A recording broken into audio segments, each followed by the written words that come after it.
আজকে জানেন আপনারা যে আজকে আরাফার দিন এবং হাজিরা আলহামদুলিল্লাহ আজকে আরাফার মাঠে সমবেত হয়েছে এবং এই দিন সংক্রান্ত কিছু কথা বলে আমি সামনে দিকে যাচ্ছি। প্রথম যে বিষয়টা বলবো যে এই দিনটার কসম আল্লাহ পাক কোরআনে বলছেন, যেটা একটু আগে আমি বললাম, শাহিদি ওয়া মাশহুদ ওয়াল ফাজরি ওয়া লায়ালিন আশর ওয়া শাফঈ ওয়াল ওয়াতর, জোর এবং বিজোরের কসম। এখানে জোর বলতে বোঝানো হয় কুরবানির ঈদকে, অর্থাৎ এই যেটা ঈদুল আজহার দিন, আর বিজোর বলতে বোঝানো হচ্ছে এই আজকের দিনটাকে, আরাফার দিনকে। আর ওয়াশাহিদ মানে জুমা, মাশহুদ মানে আরাফা।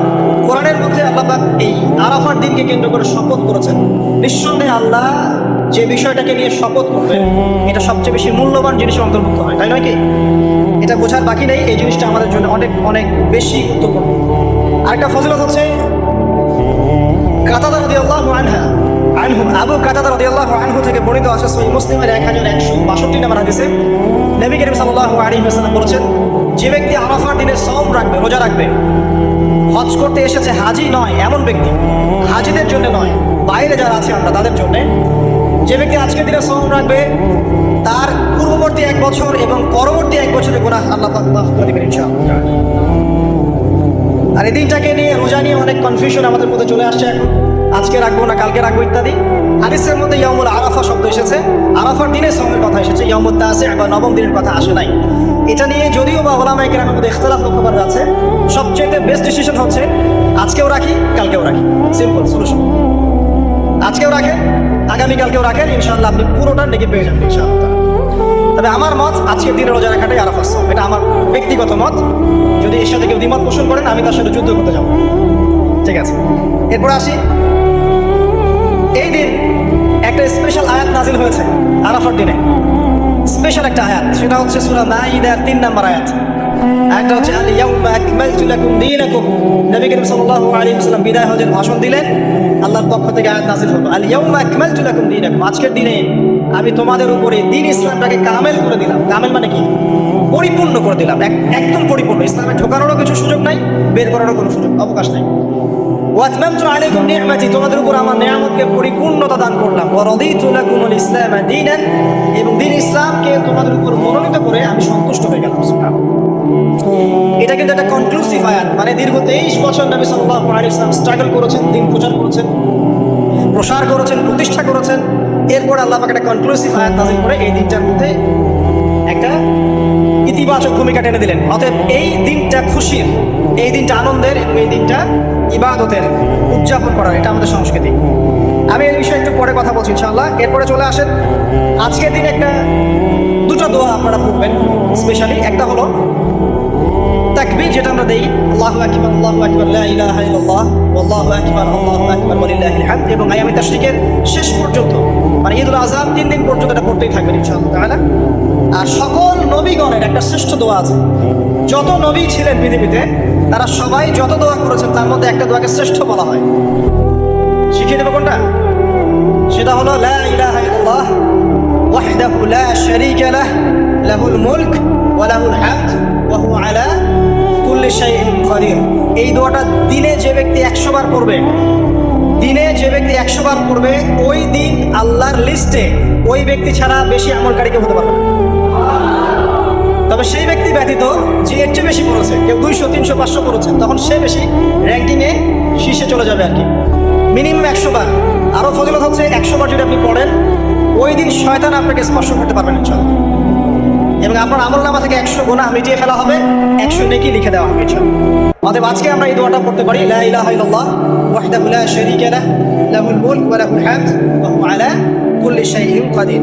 এরপরে আসেন, এই দিন একটা ফজিলত হচ্ছে, আজকের দিনটা হচ্ছে হজের দিন, হজ আকবার দিন। আমরা অনেকেই হজটাকে তুচ্ছ মনে করি, অনেকের সামর্থ্য আছে কিন্তু হজ করতে চাই না। আছেন এমন মানুষ?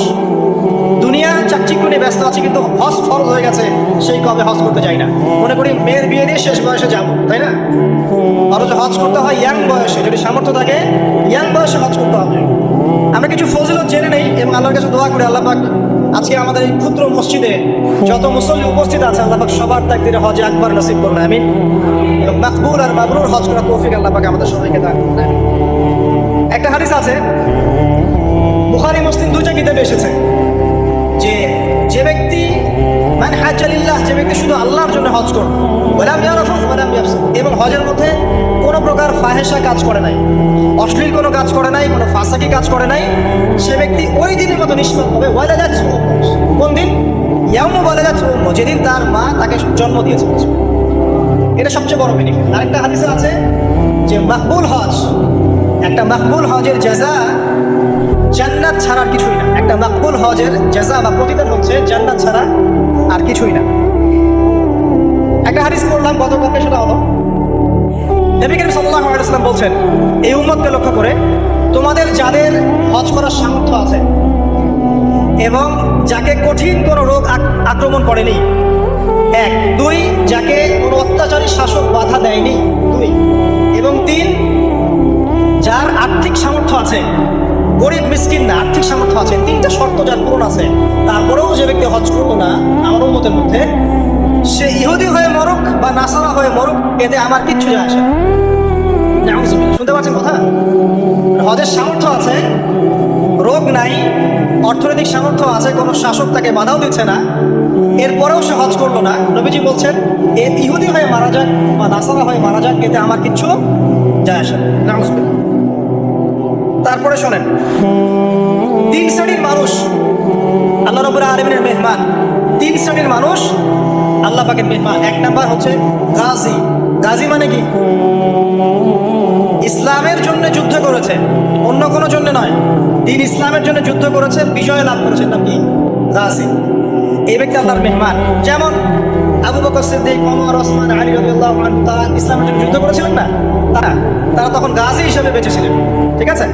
2 নাম্বার হচ্ছে মুআতামির, মানে উমরাকারী, যে ব্যক্তি উমরা করতে গিয়েছে সে আল্লাহর মেহমান। আর 3 নাম্বার এই যে হাজি, যে ব্যক্তি হজ করতে গিয়েছে সে আল্লাহ পাকের মেহমান। আমাদের একটা কর্তব্য আছে, এটা একটা হাদিসে এসেছে, নবী করিম সাল্লাল্লাহু আলাইহি ওয়াসাল্লাম বলেছেন ইদা লাকিতাল হাজ, যখন তুমি কোনো হাজির সাথে দেখা করবে, সাক্ষাৎ পাবে, ফাসাল্লিম আলাইহি, তখন তাকে সালাম দিও, এবং তার সাথে মুসাফা করবে। তার সাথে কি করবে? মুসাফা করবে। এখন 1 হাতে না 2 হাতে তর্কে যাওয়ার দরকার নেই, মুসাফা করেন। 1 হাতে পারলে 1 হাতে করেন, 2 হাতে পারলে 2 হাতে করেন, এটা তর্ক করার দরকার নেই, মুসাফা করেন। ঠিক আছে। মানে আমরা তো তর্কের শেষ নাই, যে কোনো ইস্যু পাইলেই তর্ক। আরাফা নিয়ে তর্ক, তারাবি নিয়ে তর্ক, ঈদের তাকবীর নিয়ে তর্ক, হ্যাঁ, রাকাত সংখ্যা নিয়ে তর্ক, মুসাফা নিয়ে তর্ক, বাকি রাখছে কি সেটা জানি না। আর এই তর্কগুলো করতে করতে দেখবেন ইসলামের বেসিক জিনিসগুলোই নাই গায়ে। ইসলামী না আছে খেলাফা, ইসলামী না আছে ইমারা, না আছে ইউনাইটেড কোনো ইসলামিক কমিউনিটি, না আছে ইসলামিক কোনো ইকোনমিক্সের বেস, না ইসলামিক কোনো মিডিয়া, না ইসলামিক কোনো কিছু। যা আছে প্রোটেস্ট্যান্ট ভার্সন, মানে নামাজ, রোজা, হজ, যাকাত, এগুলাই। আর এগুলো নিয়ে আমরা এখন তর্ক করছি। ব্যক্তি পর্যায়ে দিন আছে, বাকি বাইরে আর দিন নাই।